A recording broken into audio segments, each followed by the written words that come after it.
ចាសួស្តីពុកម៉ែបងប្អូនទាំងអស់គ្នាថ្ងៃនេះខ្ញុំសូមធ្វើការបង្ហាញពីប្រភេទរទេះសម្រាប់លក់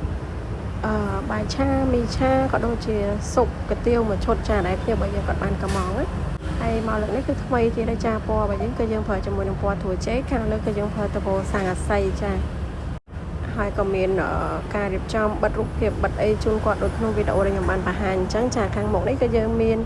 ជើងសម្រាប់ដាក់ធុងហ្គាស12គីឡូមួយនិងជើងដាក់ធុងទឹក20លីត្រមួយចាខាងក្រោមគឺយើងមានកាងអាចដាក់ធុងតកកបានហើយទ្វារបិទបានដាក់បានខាងក្រោមហ្នឹងណាហើយមួយឈុតនេះដែរគឺភាពរបស់យើងគាត់បានកំងយកទាំងម៉ូតូនិងរទេះនឹងតែម្ដងចាម៉ូតូគឺជាប្រភេទម៉ូតូស៊ីរុស013ចា013 014នេះคลิกបាត់